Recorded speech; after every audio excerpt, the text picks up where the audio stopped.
saya untuk tugas PPG dalam jabatan LK1.2, saya berhasil mewawancarai 4 orang hebat yang ada di lingkungan saya, orang-orang yang luar biasa dalam bidang pendidikan.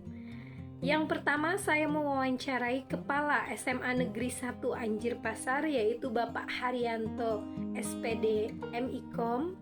Kemudian yang kedua, saya mewawancarai rekan sejawat saya, guru geografi di SMA Negeri 1 Anjir Pasar, yaitu Ibu Pariana Noprianti, SPD, di mana beliau merupakan guru yang sudah mengabdi selama 13 tahun di SMA Negeri 1 Anjir Pasar. Yang ketiga, saya mewawancarai Ibu Pengawas Pembina SMA Negeri 1 Anjir Pasar, yaitu Ibu Rusnailah MPD. Yang terakhir, saya mewawancarai ahli, yaitu dosen di Universitas Lambung Mangkurat, program studi sejarah, Bapak Heri Susanto, SPD MPD. 4 orang hebat yang saya wawancara mau berbagi cerita mengenai 4 masalah yang saya angkat. Yang pertama tentang rendahnya motivasi belajar siswa. Yang kedua tentang kesulitan siswa meraih nilai baik pada pembelajaran. Yang ketiga tentang siswa yang pasif dan juga sulit untuk mengemukakan pendapatnya pada saat pembelajaran ataupun pada saat diskusi. Kemudian yang keempat tentang rasa jenuh siswa di pembelajaran yang minim teknologi. Berikut kutipan wawancara saya.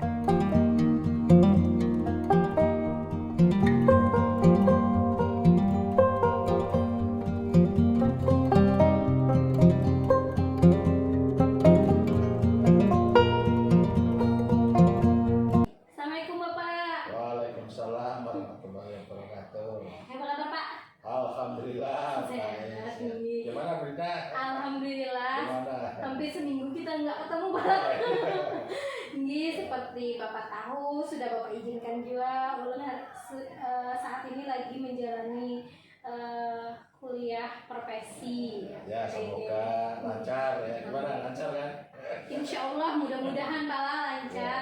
Ini kebetulan di tugas Ulun yang kedua itu ada wawancara salah satunya ke kepala sekolah Pak. Silakan, mungkin apa yang bisa saya bantu, apa yang bisa saya sampaikan, mudah-mudahan bisa membantu Bu Dina. Jadi Pak, ada beberapa hal yang Ulun angkat tentang sekolah kita, permasalahan sekolah kita di tugas PPG Ulun. Salah satunya tentang motivasi belajar siswa Pak. Motivasi belajar siswa yang rendah. Nah, menurut Bapak, kira-kira kenapa anak-anak kita di SMA Negeri 1 Anjir Pasar ini motivasi belajarnya itu masih rendah Pak? Menurut kami, menurut saya ya, bahwa motivasi belajar siswa tadi saya kira bukan semuanya kan. Mungkin tertentu ya, tergantung belakangnya juga. Nah, banyak sebuah kasus, mungkin kita bisa oleh satu persatu ya. Yang pertama kan, motivasi belajar rendah kenapa? Karena mungkin mereka nggak tahu masa depannya apa. Bisa kan? Asal sekolah aja nggak tahu ingin jadi apa, nggak tahu kan? Nah itu, pokoknya harus kita gali, pengen cita-cita apa. Nah, sehingga nanti kan, oh saya mau bercita-cita seperti ini, maka akan timbul kan motivasi belajar yang pertama ya. Tergantung latar belakang siswa kan, kadang-kadang anak-anak kan kitanya kan pengen jadi apa, ada yang tahu kan, yang kelas 3 kan belum tahu gitu. Belum tahu cita-citanya. Ya, sehingga itu kan yang mau bikin salah satu. Nah, yang kedua mungkin faktor kita kemarin kan 2 tahun berakhir kan pandemi ya, sehingga anak-anak terbiasa belajar di rumah. Dan saya yakin mungkin 90% anak-anak itu nggak belajar di rumah ya, sehingga itu pastilah rasanya terimbas ya. Nah, sehingga itulah harus kita perbaiki bagaimana motivasi belajar siswa tadi bisa meningkat ya. Jadi tadi faktor yang utama adalah anak dulu. Jadi anak masuk silakan timbulkan apa cita-citanya itu, sehingga bisa semangat meraihnya otomatis. Dengan tahu cita-citanya kan, tahu cara meraihnya kan. Nah, sehingga mudah-mudahan itu menimbulkan motivasi yang tinggi. Karena motivasi tinggi kan membangkitkan semangat belajar. Semangat belajar membangkitkan mutu belajar kan gitu ya. Nah, itu saya kira faktor yang utama ya. Faktor yang di luar barangkali faktor dari lingkungan. Kalau lingkungan saya kira tidak terlalu banyak perkenal gurunya, misalnya kan bagaimana cara mengajarnya, kan itu ada anak yang kurang suka cara begini kan. Nah itu saya kira itu nanti baru kita tahu, kita cari tahu apa penyebabnya kan gitu. Mungkin hanya sebagian kecil yang saya sampaikan tadi kan. Jadi yang pertama motivasi karena mungkin anak-anak belum tahu ceritanya ya, sehingga tidak tertarik lah, hanya asal sekolah aja. Nah itu. Dan yang kedua tadi kan mungkin faktor pandemi, walaupun itu kan termasuk mempengaruhi lah masa belajar, harus menyesuaikan kembali ya. Anak-anak kan mungkin ya hilang kan masa belajarnya, sehingga harus kita ulang kembali lah. Kita mulai semangatkan, bangkitkan kembali semangat belajarnya ya. Itu saya kira mungkin dari saya. Oh, tadi Bapak ada menyinggung soal gurunya. Mungkin ada beberapa anak yang tidak terlalu suka cara mengajar gurunya. Nah, itu kan Pak lah tentang motivasi cara mengajar guru, nanti berkaitan lawan nilai siswa Pak. Nah, kebetulan pengalaman kita, kami para guru tuh banyak juga siswa-siswa kita yang masih kesulitan dalam meraih nilai yang tinggi Pak lah.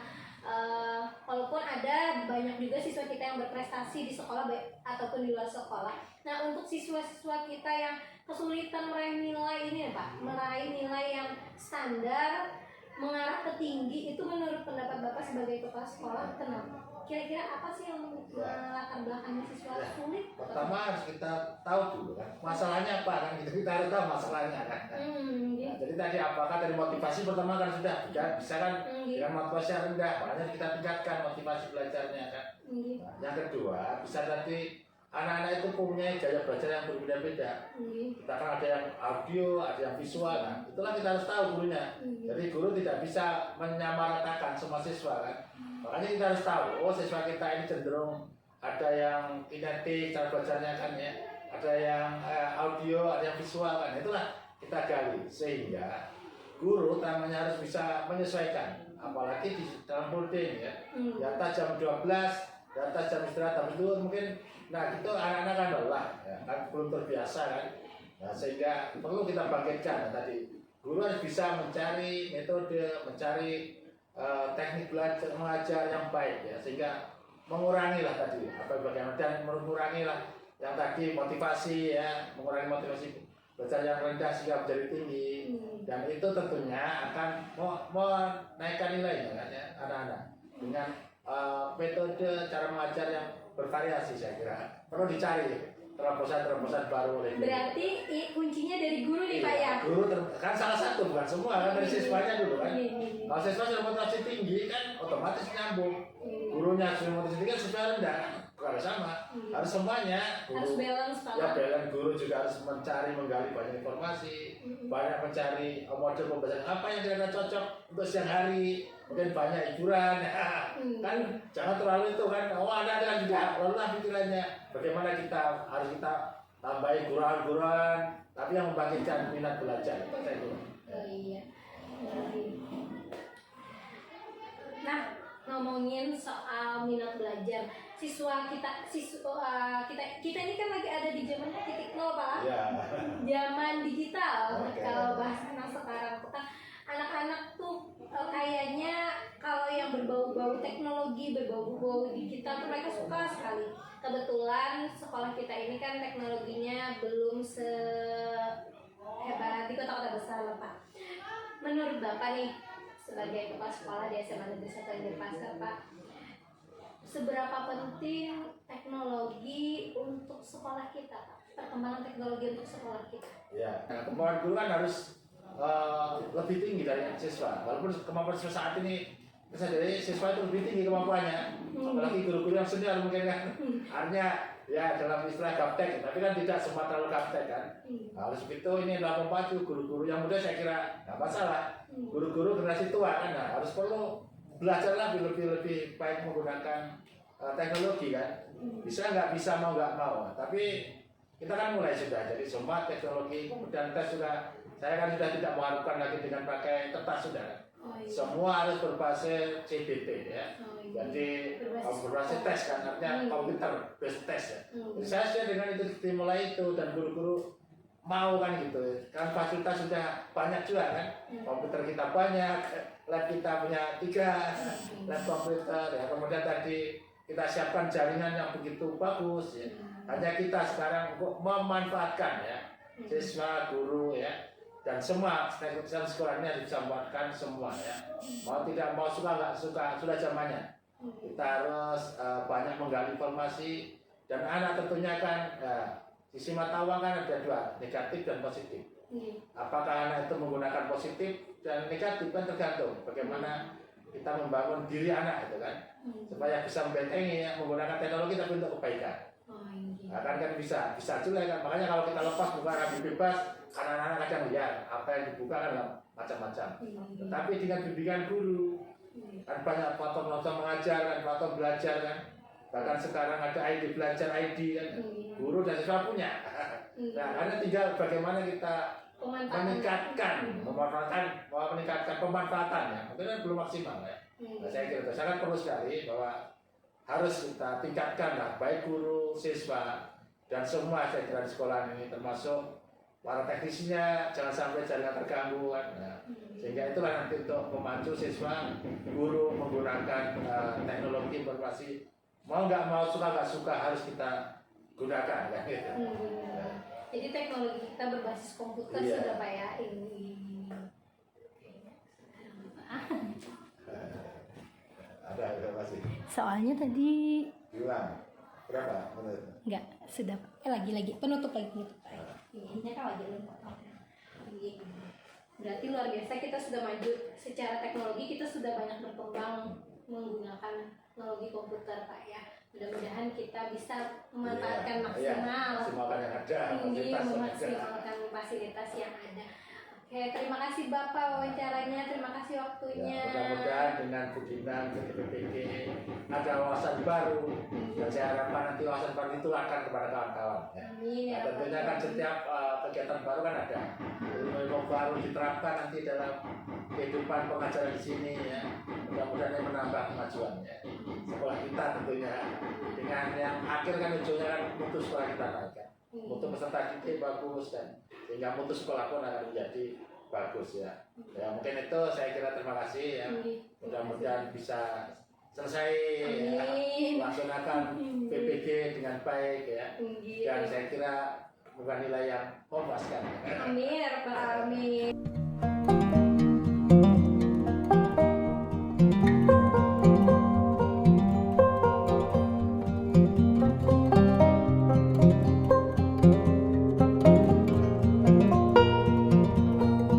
Assalamualaikum Ibu Nopi. Waalaikumsalam warahmatullahi wabarakatuh. Apa kabar Bu? Alhamdulillah baik. Jadi begini Bu, sekarang ini seperti yang Ibu tahu, saya lagi PPG di Universitas Sriwijaya Palembang. Dan kebetulan di tugas kami LK 1.2 itu ada mewawancara teman sejawat. Kebetulan kan Ibu Nopi ini salah satu teman sejawat saya, walaupun bukan guru sejarah, karena Ibu Nopi mengajar Geografi. Sudah berapa lama Bu di sekolah ini? Sudah hampir 13 tahun. Lama, 13 tahun. 13 tahun. Sertifikasi sudah 5 tahun ini. 5 tahun, Masya Allah, 5 tahun banyak hasilnya sudah ya Bu ya. Alhamdulillah. Jadi gini Bu, ada beberapa masalah yang saya angkat di tugas saya pada PPG ini yang berkaitan tentang anak-anak kita di dalam kelas. Karena mapel kita kan serumpun Bu ya. Kemudian kita mengajar di kelas yang sama, otomatis kan kayaknya permasalahan tuh 11-12 aja ya Bu ya. Hampir sama. Jadi mau minta pendapat Ibu, kira-kira kenapa masalah ini terjadi, kemudian kira-kira adakah solusi kalau misalnya karena saya yakin pasti masalah ini juga terjadi di kelas Ibu, di mapel geografi. Nah, yang pertama itu tentang motivasi belajar siswa. Kadang kan siswa kita ini motivasi belajarnya suka naik, suka turun, kebanyakan itu turun ya Bu ya. Kira-kira menurut Ibu Nopi kenapa anak-anak di kelas itu motivasi belajarnya turun Bu?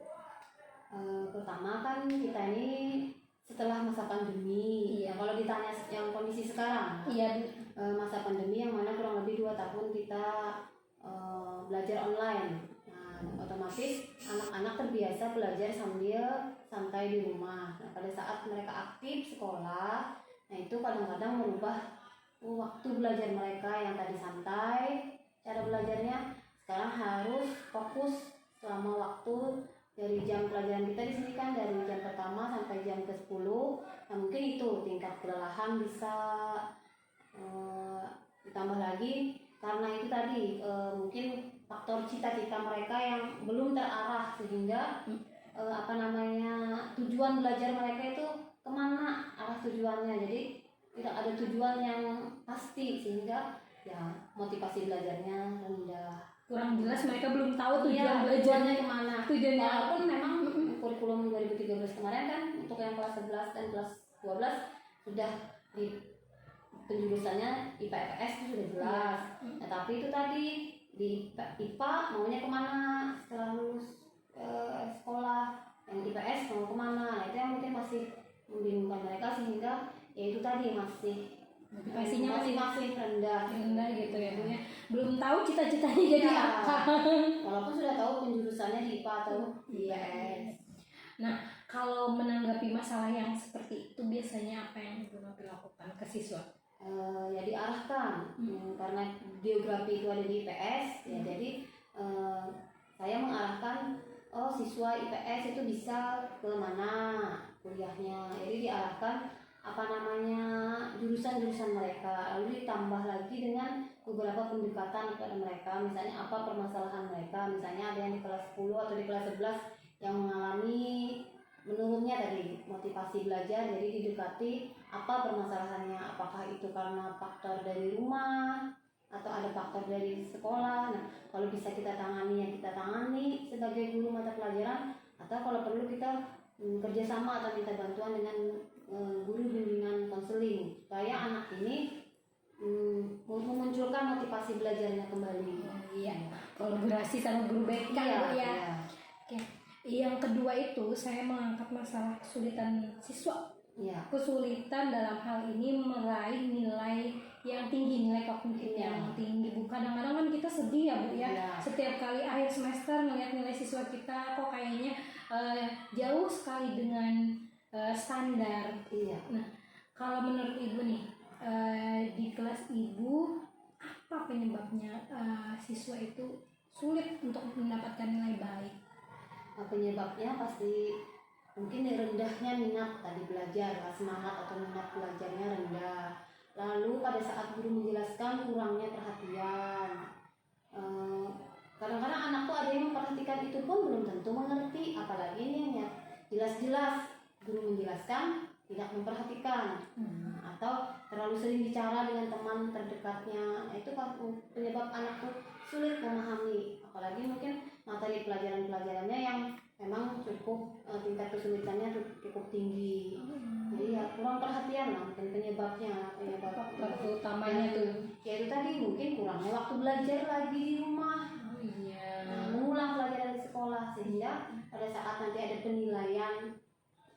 penilaian dilakukan, nah tidak belajar otomatis hasil belajarnya tidak mencapai PKM atau standar penjelasan minimalnya. Biasanya cara Ibu mengatasinya gimana Ibu?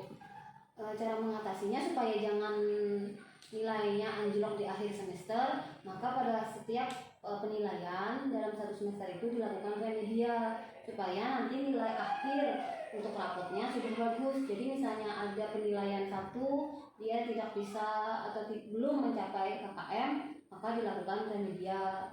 Nanti di penilaian kedua misalnya ada lagi yang tidak mencapai KKM, remedial lagi sampai benar-benar tuntas nilainya sesuai standar KKM, sehingga di nilai akhirnya bisa standar KKM-nya terpenuhi, bisa maksimal nilainya gitu ya Bu ya. Dalam setiap proses penilaian melakukan remedial perbaikannya. Iya. Nah, tentang motivasi, kemudian nilai anak yang tidak terlalu baik atau nilainya nggak tinggi gitu Bu ya. Biasanya ini terjadi pada anak-anak yang cenderung pasif, yang diam di kelas. Ada nggak Bu di kelas Ibu yang anak-anak yang diam gitu? Ya pasti ada dalam jumlah siswa 30 dan satu kelas tuh pasti ada yang pasif. Iya, yang diam, yang nggak bisa menyampaikan pendapat. Itu kira-kira menurut Ibu kenapa mereka jadi diam, nggak bisa menyampaikan pendapat? Kalau berdiskusi ya diam aja. Ya itu kan itu ada 2 kategori yang tidak aktif. Ada yang tidak aktif menyampaikan pendapat karena memang paham tapi tidak bisa menyampaikan. Mungkin mengeluarkan pendapatnya yang kurang, istilahnya kurang bisa dia mengeluarkan pendapat atau tidak ada keberanian untuk tampil ke depan, kurang pede gitu ya, tidak percaya diri. Padahal sebenarnya anak itu pada saat kita tunjuk langsung atau kita tanya langsung, dia bisa menjawab, artinya kan dia mengerti tapi tidak berani tampil untuk menyampaikan pendapat. Ada lagi kan anak yang memang diam ya karena memang tidak berani dan tidak mengerti. Diam nggak tahu sama sekali. Iya, diam karena tidak tahu. Nah, itu yang 2 artinya kan masalah yang harus kita istilahnya tuh kita selesaikan lah. Kalau untuk anak yang solusinya, kalau untuk anak yang tahu tapi tidak berani tampil tadi ya kita berikan istilahnya masukan-masukan agar berani menyampaikan pendapat. Apalagi kalau memang pendapat itu baik dan istilahnya benar bersangkutan dengan materi yang kita bahas. Jangan takut salah, sampaikan aja pendapatnya agar yang lain bisa mendengarkan. Untuk anak yang memang tidak mengerti dan tidak berani tampil ya kita dorong untuk belajar secara maksimal, memahami materi pelajaran agar memahami dan mampu tampil menyampaikan pendapatnya. Ya, kita jadi pendorong Iya, gitu ya, biar anak percaya diri. Nah yang terakhir nih Bu, seperti yang Ibu tahu bahwa di sekolah kita saat ini masih anak-anak belum boleh membawa handphone. Iya. Nah ini menyebabkan teknologi kan jadi terbatas Bu. Iya. Menurut Ibu penting nggak teknologi dalam pembelajaran Bu? Penting, apalagi misalkan kita menggunakan teknologi itu untuk menampilkan video-video yang berhubungan dengan pembelajaran. Anak itu kan tidak hanya selalu melulu mendengarkan penjelasan atau hanya membaca, terkadang perlu melihat video atau tampilan-tampilan gambar yang berhubungan, apalagi seperti geografi dan sejarah yang harus ditampilkan contoh atau gambar-gambar yang berhubungan dengan materi. Itu lebih menarik ya, dan anak lebih memahami. Nah, artinya media teknologi itu penting. Tapi karena kondisi sekolah kita memiliki aturan tidak boleh membawa handphone, nah karena itu sudah mengalami pemikiran yang panjang. Artinya keputusan pihak sekolah untuk melarang karena selain ada positifnya juga ada negatif yang ditimbulkan dari penggunaan handphone pada saat jam pelajaran. Jadi untuk meminimalisir dampak negatifnya, ya kita melarang, tetapi dengan syarat tadi kita sebagai guru dan pihak sekolah yang menyediakan media teknologi itu, yaitu berupa laptop dan proyektor untuk menampilkan video-video atau gambar yang ada di laptop kita di kelas masing-masing. Makanya di setiap kelas kan diusahakan ada LCD dan proyektornya agar guru pada saat mengajar tidak bingung mencari alatnya dan tidak memakan waktu yang lama untuk persiapan alat-alatnya. Iya, kayaknya sekolah kita lagi perkembangan teknologi Bu ya, walaupun tanpa gawai, tanpa gadget, dicari teknologi lain yang bisa masuk ke siswa. Baiklah Ibu Novi, terima kasih banyak waktunya. Maaf mengganggu. Terima kasih informasinya.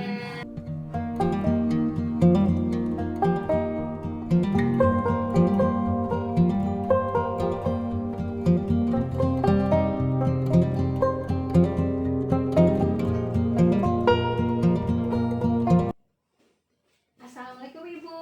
Salam, Bu Dina. Maaf mengganggu malam-malam. Enggak apa-apa.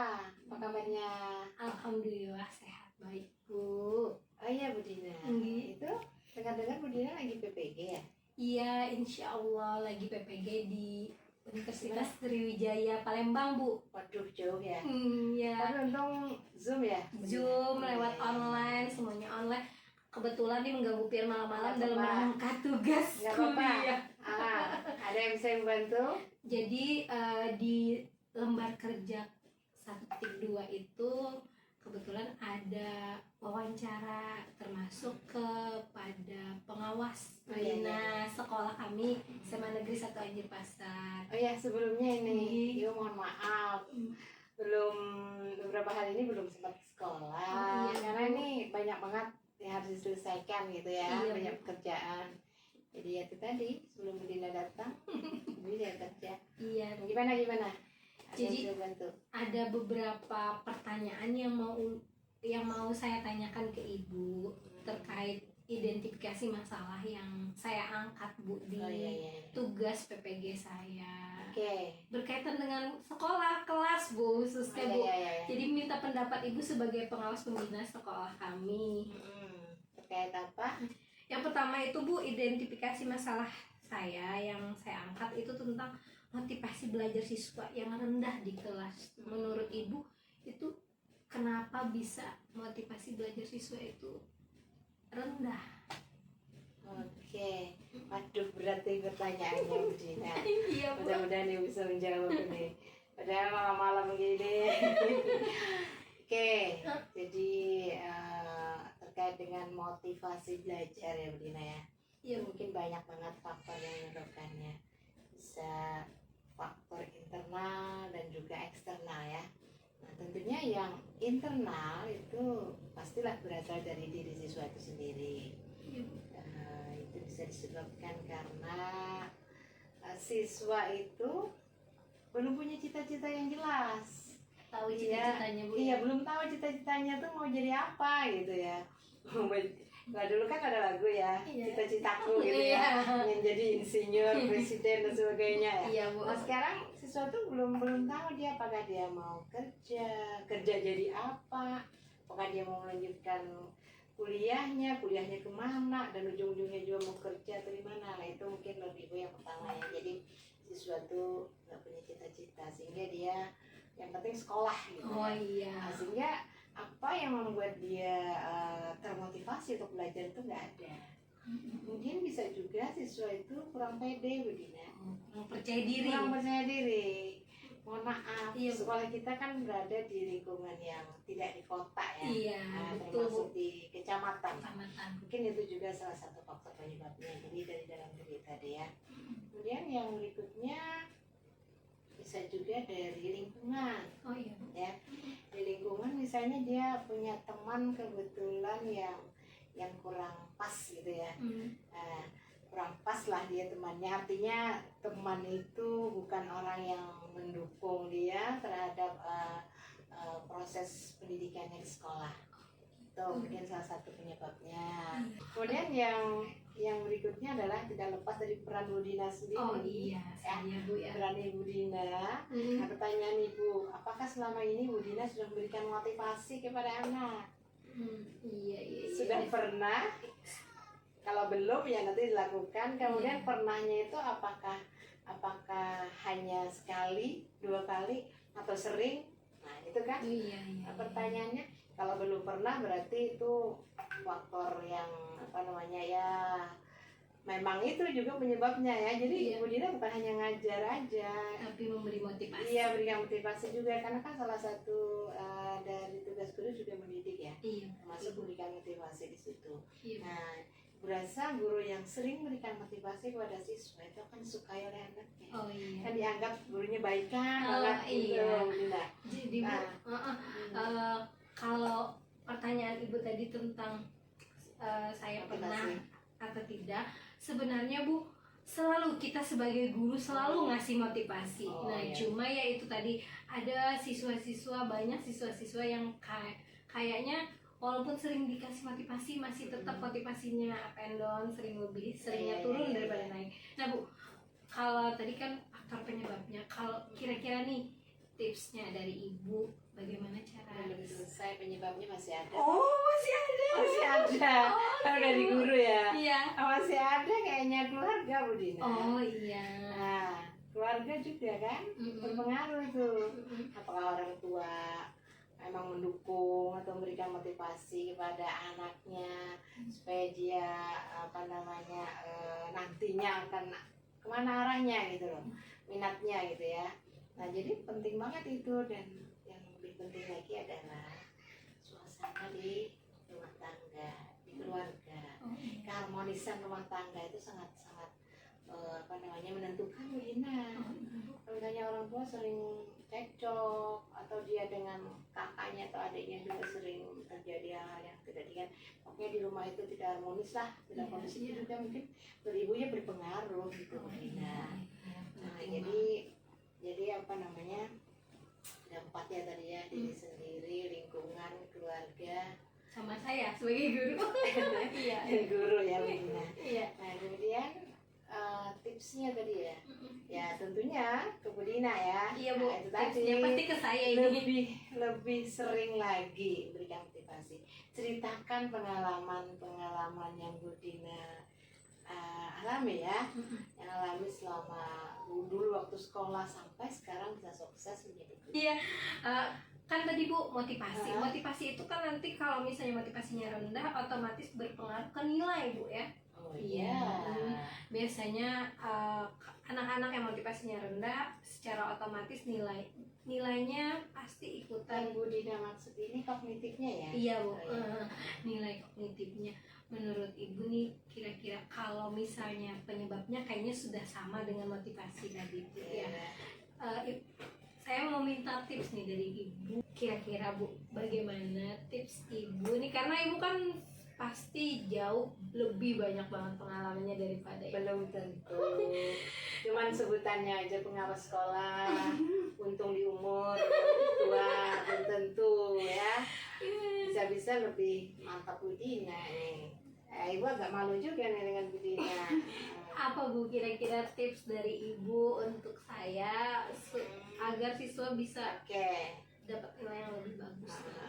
Itu tadi yang kaitannya dengan motivasi ya. Iya Bu. Jadi maksudnya siswa yang motivasinya kurang, Bu Dina sampaikan itu ada korelasi dengan hasil belajar ya. Iya.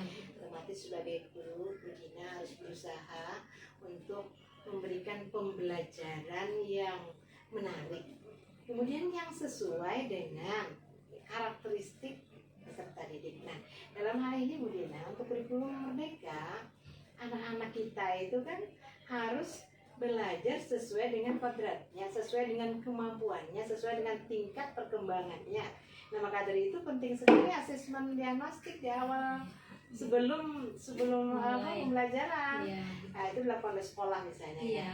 Diagnostiknya ada non kognitif dan kognitif. Nah, Ibu Dina sendiri sebagai guru nanti sebelum mulai pembelajaran juga harus melakukan asesmen ya. Iya. Asesmen di awal pembelajaran. Bisa kognitif, bisa juga non kognitif. Kalau non kognitifnya mungkin satu kali aja satu semester nggak apa-apa. Iya. Jadi dari situ Bu Dina kan udah tahu, oh anak ini begini, gaya senangnya, gaya belajarnya begini. Yang di sini begini, mungkin yang ada visual, audio visual, atau kinestetik ya dari anak itu. Nah, berarti Bu Dina harus melakukan pembelajaran yang bisa mengakomodir semua kebutuhan peserta didik yang ada di kelas. Itu dari segi non kognitif. Yang kognitifnya juga sama Bu Dina, karena pembelajarannya berdiferensiasi. Iya betul. Ya, belajar berdiferensiasi berarti Bu Dina harus punya nih kelompok-kelompok siswa nih. Nah, misalnya ini yang standar ya, yang berada di kisaran rata-rata. Iya. Ada yang di atas rata-rata, ada yang di bawah rata-rata. Betul. Berarti nanti saat melakukan pembelajaran atau memberikan tugas kepada siswa, lakukanlah sesuai dengan kebutuhan mereka atau kemampuan mereka, itu yang pertama. Iya. Dan pembelajarannya harus yang berfokus pada siswa ya, jangan berfokus pada guru. Iya betul. Jangan merasa karena guru nih merasa pintar sendiri lah, lalu nggak pernah memberikan kesempatan kepada siswa untuk banyak aktif dalam proses pembelajaran. Nanti kreatif, inovatif, dan menyenangkan. Menyenangkannya Iya, jangan lupa. Siswa akan senang apabila apa yang dia pelajari itu pas untuk dia. Iya betul. Dia perlu ilmu itu, perlu materi itu, dan bermakna dan bermanfaat. Jangan lupa ya, Iya betul. setiap mengajar cari makna dari materi yang diajarkan dan manfaatnya apa untuk siswa. Insya Allah Bu Dina, kalau seperti itu anak-anak kan senang dengan pelajaran Bu Dina. Ditambah lagi dengan asesmen. Oh iya. Nah, asesmennya juga harus sesuai ya. Jadi kalau kita memberikan materi A, B, C, D, maka asesmennya yang kita berikan juga harus A, B, C, D gitu. Jangan malah di E, F gitu ya, sehingga tidak nyambung. Iya, iya. Nah, gitu Bu Dina mungkin dari Ibu. Oh iya, luar biasa tipsnya Bu. Ada lagi? Malam-malam Ibu masih bersemangat. Baik kan bantu Bu Dina. Alhamdulillah, Masya Allah. Jadi sebenarnya pertanyaan berikutnya ini masih berkaitan sama pertanyaan yang sebelum-sebelumnya, karena masalah saya ini Bu berkolerasi dari awal sampai akhir ini. Tadi kan ada motivasi yang rendah, kemudian nilai yang mungkin tidak sesuai standar, kemudian biasanya di kelas itu selalu setiap kelas saya menemukan siswa-siswa yang nggak mau ngomong. Oh dia. Iya, diam, Pasif. pasif. Padahal gurunya ini sudah banyak ngomong, tapi siswanya nggak mau ngomong.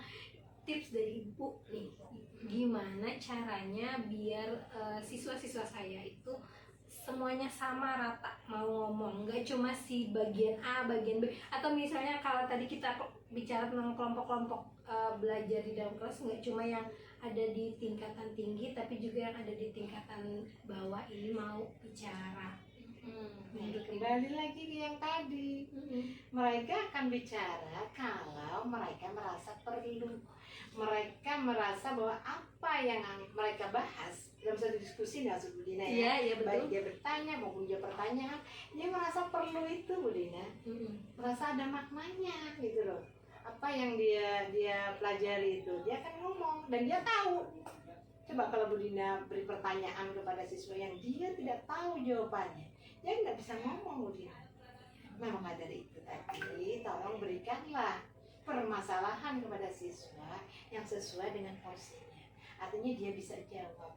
Kalau dia tahu, Bu Dina, seolah anak itu kan ngomong. Iya. Itu yang pertama. Yang kedua, itu memang harus dibiasakan oleh setiap guru MAPA di kelas itu. Kalau hanya Bu Dina ya memberikan pembelajaran yang berbasis atau berfokus kepada siswa, sementara guru lain tidak, Bu Dina sulit ya, sulit untuk membiasakan itu. Itu perlu pembiasaan ya, dan ya tentunya dalam komunikasi tadi Bu Dina selalu memberikan semacam reward ya kepada siswa, walaupun hanya tepuk tangan, walaupun hanya dalam bagus jawaban kamu nak. Nah, yang sampai diabaikan lah kalau siswa ngomong yang pernah salah jawabanmu, kalau gitu dia akan jerah, jangan menjas gitu jangan ya. menjas, dia akan kapok dan nggak akan lagi mau berbicara. Nah, jadi satu hal yang penting banget dalam tipsnya ya di pertanyaan Bu Dina harus merencanakan pembelajaran yang memang akan melibatkan siswa dalam proses pembelajaran itu, akan mengaktifkan siswa dalam proses pembelajaran itu. Ya, tentunya kan dengan lembar kerja dan lembar kerja siswa yang LKPD, sudah LKPD atau LK ya, yang udah disebutkan tadi. Ini kelompok anak yang ini, LK-nya mungkin cuma pertanyaannya nomor 1 sampai nomor 3 saja gitu ya, sesuai dengan kemampuannya. Jadi tingkat kesulitan dari tugas yang mau diberikan harus disesuaikan. Terus kelompok berikutnya ya disesuaikan lagi. Misalnya dia di atas rata-rata, berarti dia pengayaan sifatnya ya. Oke. Nah, jadi dari perencanaan pembelajaran yang memang udah mantap, sudah mengakomodir kemungkinan siswa bisa aktif, kemudian pelaksanaan pembelajarannya, kemudian refleksi jangan lupa juga setiap pembelajaran. Ya, di samping itu tadi faktor yang mempengaruhi kenapa Bu Dina misalnya sudah melakukan seperti yang saya sampaikan tapi kok masih belum bisa, itu kebiasaan dari siswa. Kan dia SD, SMP, SMA ya. Oh iya. SD, SMP, baru di SMA. Nah, jadi kalau di SD dia terbiasa hanya duduk, dia mendengarkan guru, ya, tanpa ada pelibatan dia dalam proses pembelajaran, maka dia kan akan terbiasa diam gitu. Di SMP juga mungkin itu, lalu kita di SMA itu susah untuk merubah semua itu. Tapi nggak usah khawatir Bu Dina, nanti sekali, 2 kali, 3 kali Bu Dina melakukan belajar seperti itu, insya Allah anak akan mulai terbiasa. Apalagi kalau didukung oleh seluruh guru yang mengajar di kelas itu. Jadi Sering kan Ibu sudah sampaikan sama guru-guru yang lain juga, cuman kita juga tahu ya, itu semua nggak bisa seperti balik tangan. Karena mengajar itu suatu keterampilan yang sulit memang dan harus dipelajari gitu. Makanya itu perlu banyak latihan. Tapi Ibu yakin Bu Dina pasti bisa. Insya Allah, mudah-mudahan, amin. Oke, ada lagi? Ada Bu. Aduh, mengganggu Ibu. Apa santai. Jadi ya seperti yang Ibu tahu, kondisi sekolah kita jauh dari kota, 37 kilo dari kota Banjarmasin, termasuk kota SMA di daerah kecamatan. Tapi Ibu senang datang ke situ karena orangnya baik-baik. Alhamdulillah. Nah, kalau ngomongin teknologi kan Bu ya, anak-anak sekarang tuh kan memang suka sekali dengan yang namanya hal-hal teknologi. Cuma kan ada kebijakan dari sekolah, siswa tidak megang handphone di dalam kelas, itu kan Bu.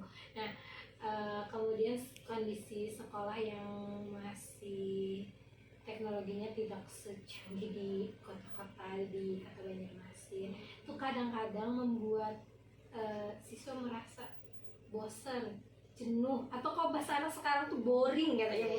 Boring belajarnya karena mereka nggak ketemu sama teknologi-teknologi, kemudian karena mereka nggak bisa pegang gadgetnya pada saat belajar karena tidak diperbolehkan itu kan. Menurut Ibu nih Bu ya, bagaimana tips dari Ibu agar saya tetap bisa membangun teknologi dalam kelas walaupun anak-anak nggak pegang handphone Bu? Oh gitu. Ya berarti Bu Dina IT-nya harus ditingkatkan lagi keterampilannya, gitu ya. Keterampilan menggunakan IT. Jadi Bu Dina sebagai guru sejarah ya? Iya Bu. Nah, kalau belajar sejarah dari hanya membaca buku cerita-cerita dari ibu gurunya kan kayaknya kurang sip ya. Iya. Nah jadi Bu Dina itu harus bisa membawa sejarah masa lalu itu ke kondisi sekarang ya melalui teknologi tadi. Iya Bu. Nah, jadi guru sejarah itu sebenarnya harus multi talent ya. Iya. Betul Bu. Dan jadi kemajuan teknologi itu sebenarnya sangat mendukung Oh iya. untuk pembelajaran sejarah ya. Ya membawa sejarah masa lalu tadi ke masa sekarang gitu. Lewat teknologi Iya, gitu ya lewat Bu ya? teknologi. Nah, untuk itu perlu keterampilan yang lebih dari seorang guru sejarah. Tapi Bu Dina, Ibu tahu, Bu Dina sudah mahir ya dalam apa namanya memanfaatkan IT gitu Bu Dina. Nah, kemudian untuk anak tadi yang nggak boleh pegang HP, ini kalau boleh gitu nanti disarankan ke kepala sekolah. Kalau pas penting gitu ya, nanti ada mau browsing apa gitu, nah izin lah kepala sekolah. Ada kan direncanakan nih pembelajarannya, direncanakan nih. Oh nanti hari ini jam ini nanti ada pembelajaran sejarah, mau browsing tentang ini, boleh nggak Pak anak-anak bawa HP? Nanti setelah nggak diperlukan lagi bisa dikumpulkan ke Bu Dina, minta izin gitu. ke Ya minta izin lah ke kepala sekolah. Iya. Jadi Bu Dina menurut Ibu apa namanya guru ya secara umum sangat penting loh untuk melakukan pengembangan diri Bu Dina. Pengembangan diri itu baik terkait IT-nya maupun wawasan ya, wawasan keilmuannya gitu. Baik itu yang menyangkut apa namanya model-model pembelajaran ataupun terkait masalah-masalah lainnya, termasuk bagaimana caranya memberikan motivasi kepada siswa.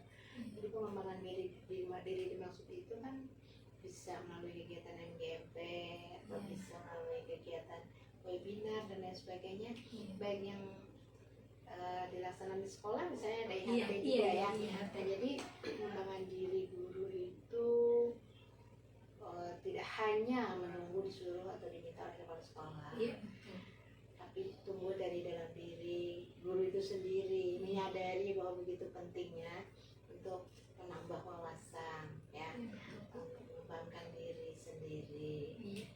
Nah, tapi ibu yakin kalau Bu Dina ini luar biasa gitu ya. Amin. Nah Bu Dina ada lagi? Udah Bu, terima kasih banyak. Maaf ya, Iya cuma Bu. bisa segitu.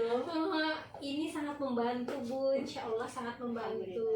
Saya berterima kasih banyak Ibu mau menyempatkan Ya, waktu. mau lah. Ngapain nggak Mengganggu mau? malam-malam. Cuman ibu juga agak ini ya, takutnya apa yang ibu berikan ini nggak begitu mengena gitu. Insya Allah Bu mengena semuanya Bu. Mudah-mudahan lah, Bu. Amin ya Rabbal Alamin. Terus nanti kalau misalnya ada perlu atau bantuan ibu silakan aja ditelepon. Iya, Bu. Kalau misalnya ibu perlu datang ke sekolah ya insya Allah. Iya, Kalau nggak ada kegiatan lain. iya Bu. Tapi maaf nih minggu-minggu ini banyak banget kegiatan Iya. terkait ya macam-macam lah. Iya Bu. Mungkin nanti akan ada lagi wawancara dengan pengawas sekolah Bu. Cuma kami masih belum tahu itu ada di LK berapa Bu. Oh, iya. Iya. Jadi Dan sukses ya. amin, doakan lulus Bu ya.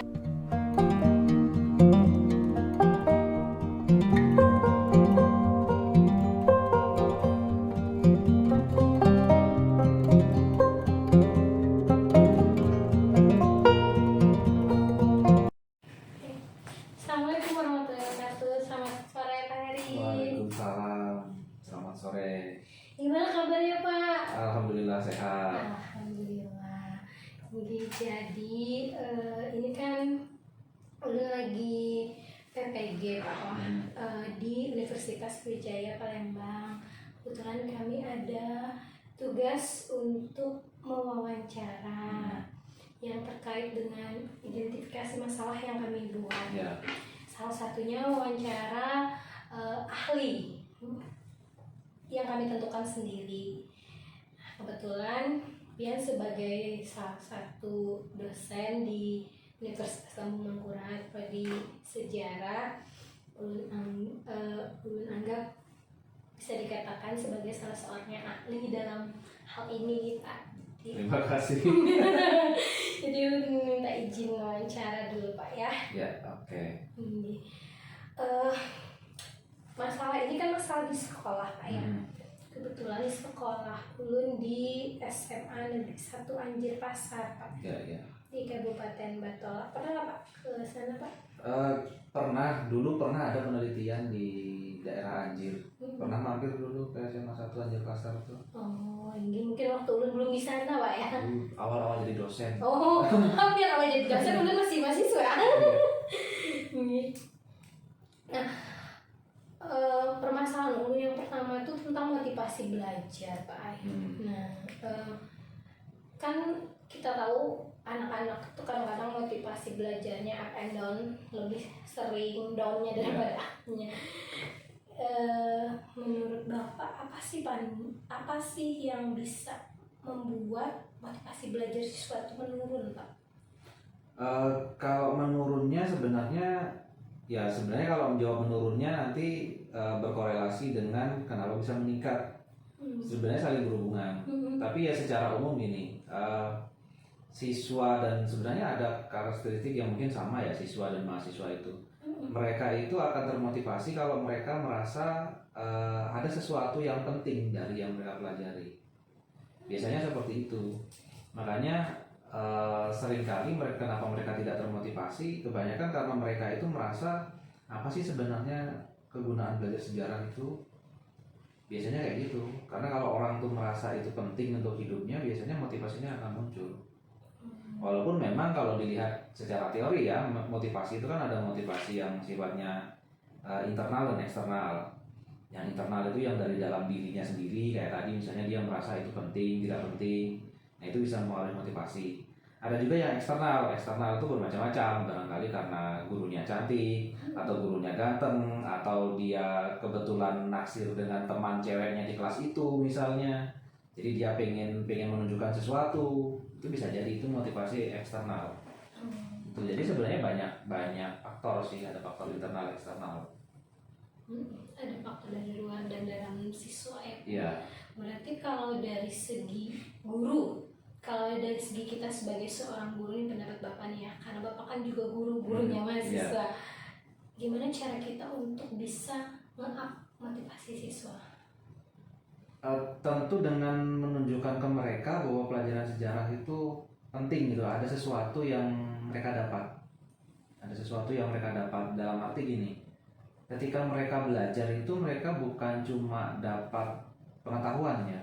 Karena kalau pengetahuan mereka sebenarnya bisa baca dari sosial media, mereka juga bisa nonton YouTube dan lain sebagainya. Tapi ada sesuatu, ada mungkin kalau bahasa pendidikannya itu ada nilai yang mereka peroleh gitu. Ada nilai yang mereka peroleh, yang mereka pahami, oh ternyata seperti itu ya. Oh ternyata peristiwa sejarah itu berkorelasi ya, berhubungan ya terhadap kehidupan sekarang, terhadap kehidupanku. Nah itu yang barangkali bisa mengubah mereka yang tadinya menganggap sejarah itu tidak penting sehingga motivasi mereka tidak tumbuh, kemudian motivasinya bisa berkembang gitu. Itu barangkali. Iya. Karena gini Pak, kalau ngomongin motivasi itu nanti ujung-ujungnya ke nilai, Iya. ya kan Pak Iya. ya. Nah, nilai siswa yang tidak memenuhi standar, nilai siswa yang Iya. di bawah karena motivasinya tadi.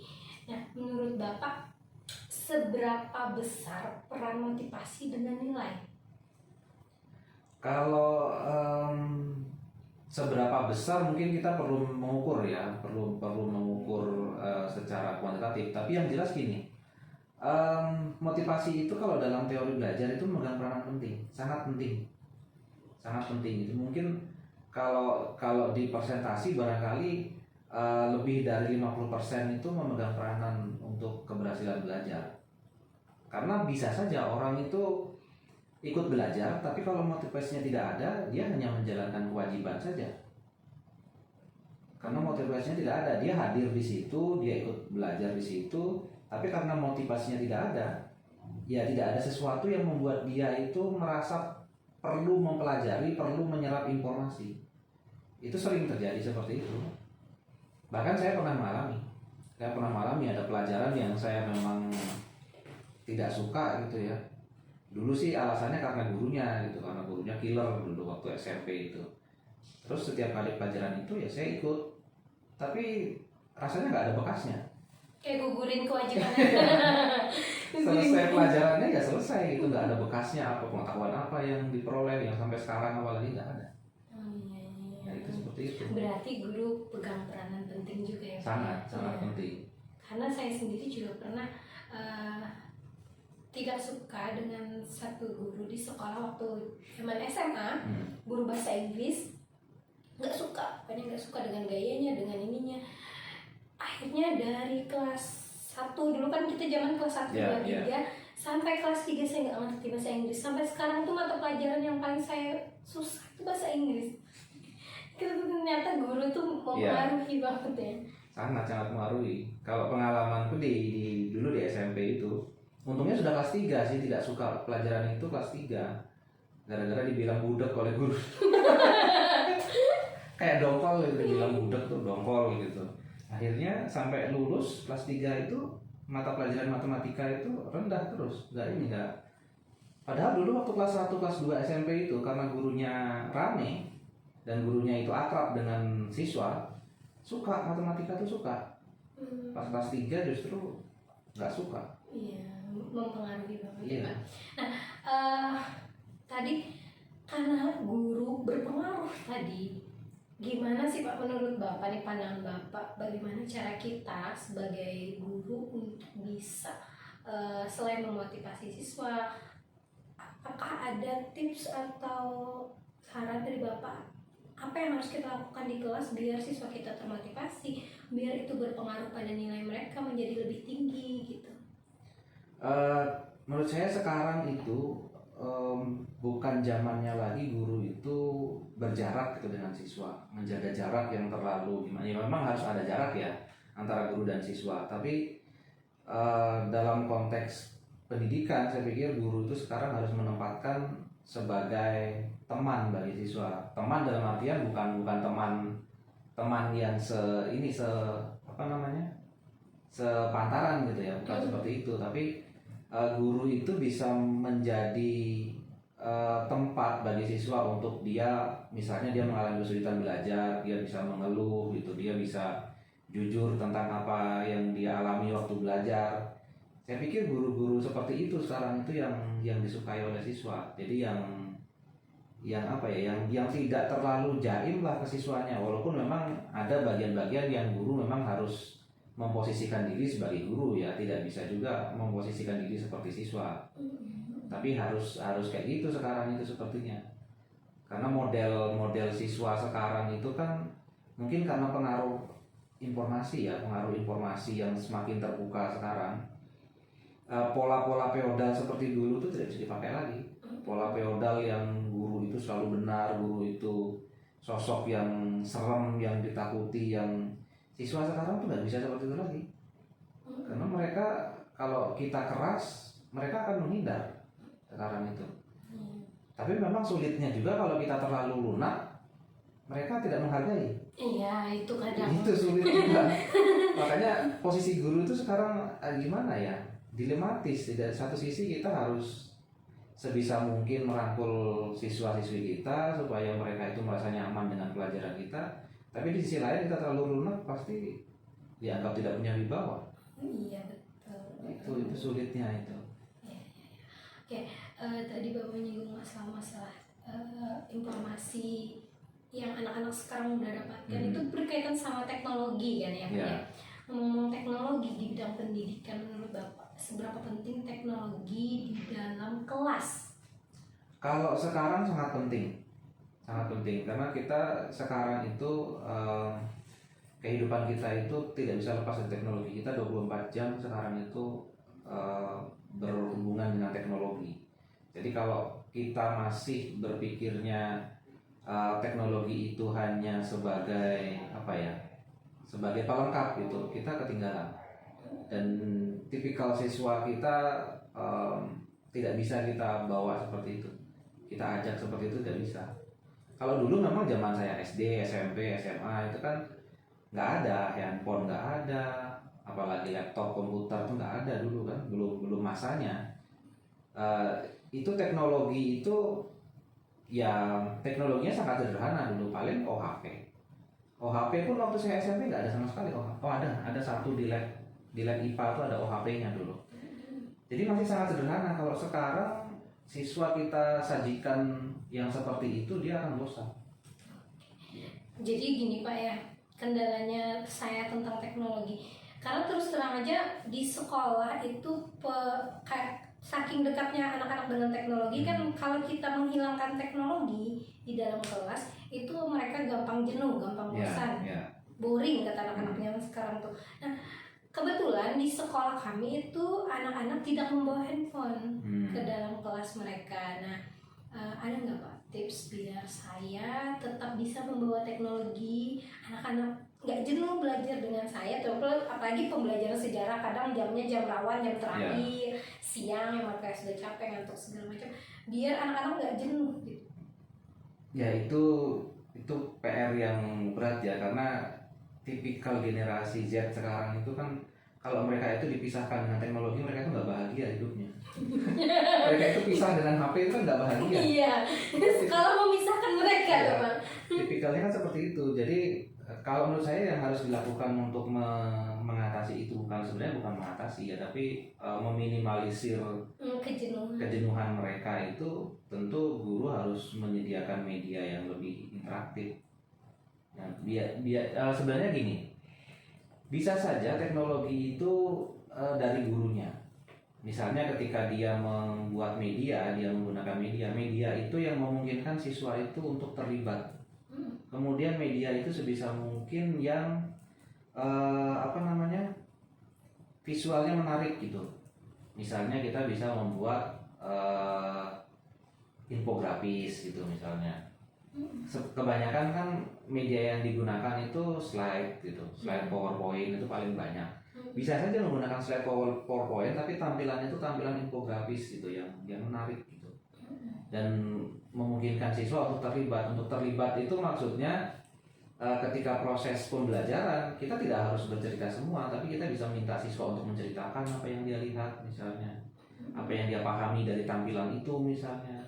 Nah itu jadi cara kita menggunakan teknologi itu juga penting gitu. Jadi mengenai teknologi di belajar itu kan nggak harus siswa yang pegang Iya, iya. gawai gitu Pak ya. Artinya kita sebagai guru juga bisa jadi penyaji teknologi, tapi siswa terlibat dalam Iya. teknologi tersebut ya Pak. Iya. Ada konteks gini kadang-kadang. Pernah ketemu tidak kartun sejarah? Kartun sejarah yang Iya, itu ada dulu Pak Mansur tuh pernah buat media kartun sejarah untuk media pembelajaran itu. Nah itu sebenarnya kalau menggunakan kartun sejarah itu bisa misalnya kan biasanya kartun itu kan kayak komik sejarah bukan kartun, sorry, komik sejarah. Komik sejarah itu kan ada teksnya kan, teks dialognya itu. Nah bisa misalnya gini, ada komik sejarah, kita ngambil komik sejarah, tapi teksnya itu kita hilangkan. Jadi dialog antara si A dan si B di komik sejarah itu kita hilangkan. Terus siswa kan kita beri materi nih apa yang dipelajari hari ini. Minta siswa untuk mengisi percakapan di situ sesuai dengan konteks materi yang dipelajari. Itu bisa seperti itu. Jadi keterlibatan siswa tinggi gitu. Jadi dia bisa menafsirkan kira-kira apa yang dibicarakan ya terkait materi ini ya. Oh iya, ini baru banget Pak komik sejarah ini. Ada komik sejarah gitu. Kalau infografis, alhamdulillah saya pernah pakai di di kelas karena ya tadi mencari-cari ide sendiri untuk tetap pakai teknologi walaupun nggak pakai handphone. Tapi kalau komik sejarah ini belum pernah sama sekali ide baru. Ada komik sejarah yang saya pernah dapat di mana ya, di internet juga komik sejarah. Cuma sudah ada dialognya. Tapi kalau kita cetak kita kan bisa dihilangkan tuh dialognya tuh, teksnya itu. Jadi minta siswa untuk mengisi teksnya itu. Iya, luar biasa nih Pak. Ide yang luar biasa komik. Jadi bisa ini siapa yang teksnya itu paling relevan gitu, perbincangannya antara si A dan si B misalnya di komik itu paling relevan gitu. Itu nanti yang rewardnya bagus, yang nilainya tinggi, itu kan siswa termotivasi kan. Iya.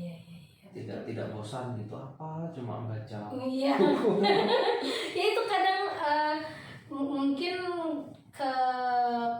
kelebihannya kita di sekolah yang sekarang, di sekolah tempat saya ini, anak-anak jadi nggak candu gadget kan, karena larangan dari sekolah. Kemudian nggak ada cerita guru menjelaskan siswanya main handphone sembunyi-sembunyi, nggak ada. Cuma ya jadi kayak semacam tantangan banget buat kita gurunya untuk gimana caranya anak ini nggak jenuh walaupun lagi nggak megang teknologi, karena ya tadi seperti Bapak bilang anak sekarang tuh sedih kalau dipisahkan dengan teknologi. Mereka tuh pengen cepet-cepet pulang karena pengen ketemu handphonenya kalau saya bilang. Iya pasti gitu. Itu luar biasa, ilmunya bermanfaat sekali Pak. Adakah tips-tips buat ulun pribadi Pak tentang tadi kan yang ulun alami, masalah yang ulun alami tentang motivasi belajar siswa, nilai siswa yang cenderung susah untuk mendapatkan nilai yang baik. Oh ya, satu lagi saya lupa Pak, ini tentang siswa yang pasif di kelas. Bapak juga pasti menemukan siswa yang pasif tuh gimana Pak? Saran atau mungkin atau tips dari Bapak gimana saya mengubah si pasif ini bisa menjadi anak yang aktif, khususnya anak-anak yang pemalu banyak banget di kelas saya itu Pak. Entah karena pandemi 2 tahun ini kah mereka menjadi pemalu atau memang basic dasarnya mereka pemalu, yang jelas sulit banget berbicara, bahkan buka masker itu juga mereka nyaris minta maaf, kecuali saya yang meminta, karena memang biasanya di awal pembelajaran saya minta mereka buka masker buat mengenali aja wajah mereka. Itu juga sebentar benar tutupnya lagi kayak pemalu gitu. Mungkin gini ya, kadang-kadang kita itu terlalu fokus ke satu cara gitu. Siswa itu langsung kita minta memberikan pendapat gitu. Sementara tidak semua siswa pede.